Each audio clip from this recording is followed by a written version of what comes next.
अस्सलाम वालेकुम। कैसे हैं? उम्मीद है कि ठीक होंगे।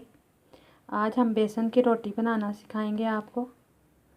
तो उसके लिए सबसे पहले हमने आटा और बेसन ले लिए। बेसन 2 कप और 1 कप आटा। अब उसमें नमक, ज़ीरा, ये कुटी लाल मिर्च और अजवाइन, ये सारी चीज़ें डालेंगे। ये हरा मसाला है जिसमें सब्ज़ मिर्च है, हरा धनिया है और हरी प्याज के पत्ते हैं, ये सारा डाल देंगे। और ये इसमें ऑयल 2 टेबलस्पून डाल देंगे। बस अब हम आटे को गूंद लेंगे।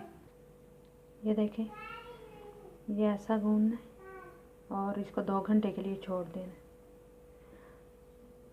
ये पेड़ा बना लिया। अब हम इसकी रोटी बेलेंगे। ये रोटी बेल ली।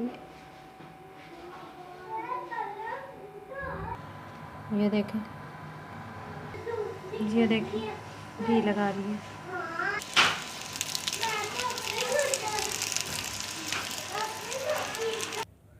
ये देखें, बेसन की रोटी और हरी चटनी।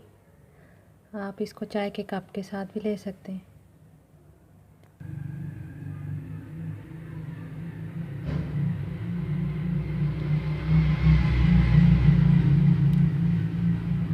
रेडी है हमारी बेसन की रोटी।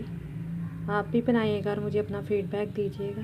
बेसन की रोटी के बहुत से फ़ायदे हैं, वो भी मैं आपको इस वीडियो में बताऊंगी।